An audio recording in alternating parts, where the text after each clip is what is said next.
This isn't so much a movie as it is an ego trip. The titular main characters of 2019's Hobbs and Shaw spend the entire runtime competing to see who can get the job done in the toughest and most over-the-top way possible. I'm gonna smash him right in the face, stab him right in the neck for looking that way, kill all 13 guys in 7 seconds. And here's what I'm gonna do. Dropkick him, and him.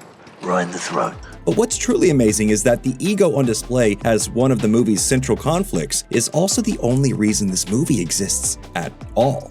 Sure, it's a vehicle for Dwayne Johnson and Jason Statham to see who can punch the most faces, but ego was its driving force, and the road was paved by years of bad blood behind the scenes. And the fact is... No offense. Oh, no offense. This guy's a real Fast and Furious Presents Hobbs and Shaw is a spin-off of Universal's massively successful Fast and Furious franchise. In case the name didn't tip you off, the movie follows Luke Hobbs and Deckard Shaw, two men on opposite sides of the law who have to put aside past disagreements to... Actually, does anybody care? No way. Nobody went to see this movie for the coherent plot. I'm gonna kill you!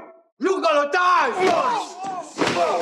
Hobbs and Shaw isn't a good movie, but it doesn't pretend to be anything more than it is. Action stars spewing one-liners and throwing punches in increasingly elaborate and unbelievable fight sequences. Bet you wish you didn't take it easy on him.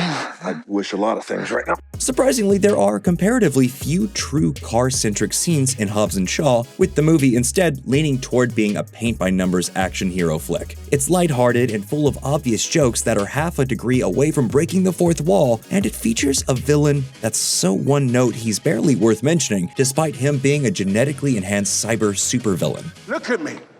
I'm Black Superman. The message at the end of the movie is confusingly jammed in, with The Rock giving us a bizarre monologue about valuing people over technology. You may believe in machines, but we believe in people. We may have all the technology in the world. We have heart. No machine will ever beat that. And in the strangest choice of all, Hobbs and Shaw decided to forsake the Fast and Furious family. None of the characters from the original Fast lineup appear in the movie. So, altogether, this spin-off feels like an entirely different universe than the one it's supposedly a part of. While many of these creative choices might leave audiences baffled, we can trace every decision from green-lighting the movie to the scene that plays mid-credits back to that deceptively simple concept of ego. I don't need anybody else. I work alone. We got bigger problems than your fragile ego, or the fact that a moment ago I most definitely shit my pants. When Dwayne Johnson was first brought into the Fast and Furious franchise for 2011's Fast 5, it felt like a no-brainer. The series was effectively being rebooted to better fit into the 2010s media market, and Johnson was a perfect fit for the more action-oriented direction they were racing toward. Thanks in no small part to him, Fast 5 was a huge financial success and was generally warmly received by moviegoers worldwide. Johnson would go on to reprise his role in 3 subsequent sequels, and all seemed to be well on the surface. But right from the jump, the rapidly expanding Fast and Furious family was suffering from growing pains. Vin Diesel, who has been with the franchise since its 2001 inception, wasn't especially fond of The Rock's new prominence. I don't think so. Your mistake is thinking you got a goddamn choice, boy. The beef between these two bald-headed action titans is well known. With such big personalities, they were destined to dislike each other, but things were especially tense because of what Johnson was there to do. Diesel has always had a frankly outstanding perspective on the Fast franchise. As a producer, he earnestly believes that these movies could be Oscar-worthy endeavors, and they just need the right spin. Meanwhile, Johnson is there to do what he does best, which is turn the series into a dumb, fun money-printing behemoth. Some folks in the industry have even referred to me as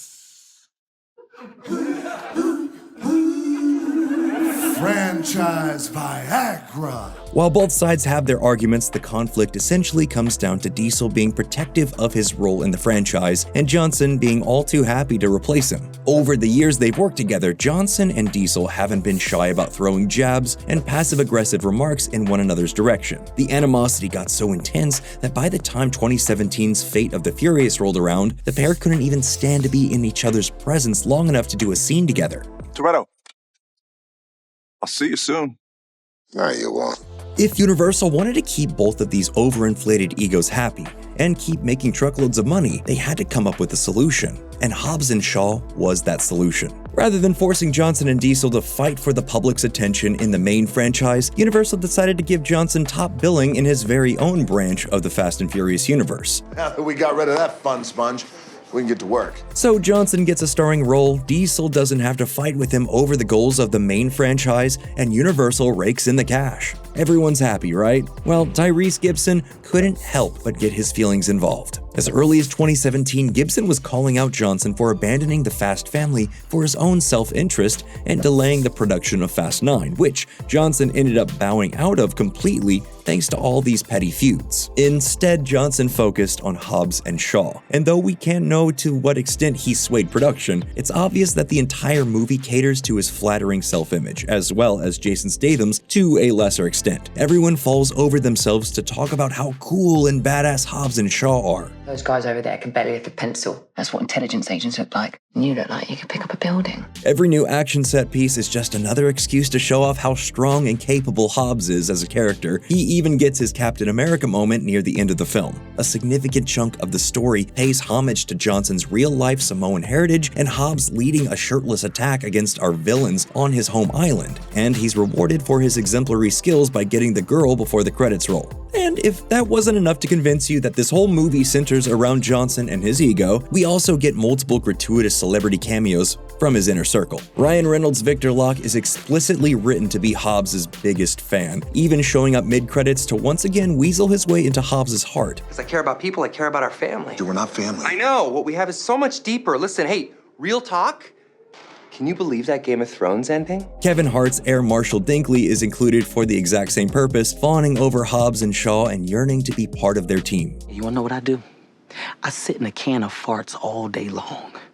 That's what I'm dealing with. And let's remember that both Hobbs and Shaw as characters came into the franchise as antagonists and are now being reimagined as anti-heroes with borderline superhuman abilities. There's even a sequel tease that sets up the most baffling, shallow villain possible because everyone involved with this production was overconfident in their ability to create something that warrants a follow-up. And you know what? That confidence isn't actually unfounded. As terrible as this movie is from just about every angle, it's also incredibly entertaining for fans of over-the-top action. I mean, really, how can this not put a smile on your face?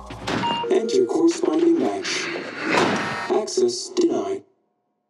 Access denied. Sure, you have the by now well-worn caravans of cars careening down an impossibly long road, but you also have some genuinely enjoyable sequences that feel unique, if not completely absurd. And while the moments are few and far between, Johnson and Statham's dueling personalities can be briefly charming. That's my guy. You gotta pick another guy. What do you mean that's your guy? That's my guy. No. That's face smash guy. You gotta find another dropkick guy. You want a face smash guy? I'm gonna find you one. Hobbs and Shaw also made an astounding $760 million at the box office off of a $200 million budget. And because healthy margins are the only requirement for a sequel, another one of these films has already been confirmed, fully cementing him as a juggernaut for the franchise. While Johnson refused to appear in the last two Fast and Furious films thanks to his tempestuous relationships with Diesel and Gibson, he did make a post-credits cameo at the end of 2023's Fast 10, confirming that Hobbs would be back for Fast 10 Part 2, which is slated to come out in 2025. Clearly, his spin-off movies are enough to keep him interested in the franchise long-term.